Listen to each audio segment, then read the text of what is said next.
দর্শক, মাইলস্টোনের আরেক শিক্ষার্থী মাহিয়া তাসমিম মায়ার মরদেহ নিজ গ্রামের বাড়ি মেহেরপুরের মুজিবনগর উপজেলার জয়পুর গ্রামে পৌঁছেছে।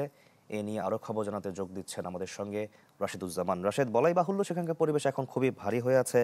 জানাজা কখন, দাফন কখন হবে, সবকিছু মিলে আমাদের জানাবেন।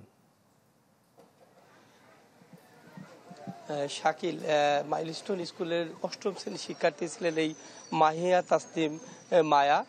তার বাড়ি যদিও চুয়াডাঙ্গার কড়ুইগাছি গ্রামে তার বাবার বাড়ি, কিন্তু তার নানার বাড়ি জয়পুর গ্রামে। সেই কারণে কিন্তু সেই লাশটি এখানে নেওয়া হয়েছে। তার বাবা একজন বুয়েটের শিক্ষার্থী ছিলেন এবং পরে সেখান থেকে বের হয়ে দুবাইয়ে চাকরি করতেন। 5 বছর আগে তিনিও স্ট্রোক করে মারা যান। গতকালকে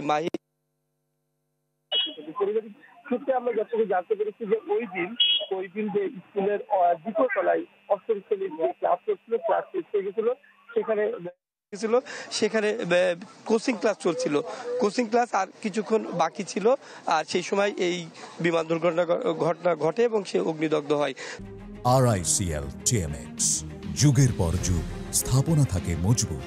তারপর থেকে হাসপাতালে নেওয়া হয়। হাসপাতালে চিকিৎসকরা যদিও কালকে পর্যন্ত বলেছিলেন যে 60% বার্ন আছে, পরে 50% বলেছিলেন, কিন্তু বিকেলের দিকে তিনি সেখানে চিকিৎসাধীন অবস্থায় সেখানে মারা যায়। তারপর থেকে লাশ এখানে নিয়ে আসা হয়েছে। আমরা পারিবারিক সূত্রে যতটুকু জানতে পেরেছি যে সকাল 8টায় এই জানাজা হওয়ার কথা রয়েছে। আমরা দেখেছি যে কবরস্থান রয়েছে সেখানে সেই কবরটি রেডি করা হচ্ছে। তারপরই হয়তো বা জানাজার যে কার্যক্রম সেটি শুরু হবে। আমরা এলাকায় এসে যেটি দেখছি, পুরো এলাকা শোকে স্তব্ধ হয়ে পড়েছে। মানুষের চোখে মুখে একটা হতাশার ছাপ, সবার কাছে যেন একটা চাপা আতঙ্ক বিরাজ করছে। কারণ এরকম শিক্ষার্থী চলে যাবে এমনটি তারা কখনো ভাবতে পারেনি যে স্কুলের ক্লাস চলা অবস্থায় শিক্ষার্থীদের মৃত্যু হবে বা এরকম একটি বিমান দুর্ঘটনার কবলে পড়বে, সেটি তারা ভাবতে পারেনি।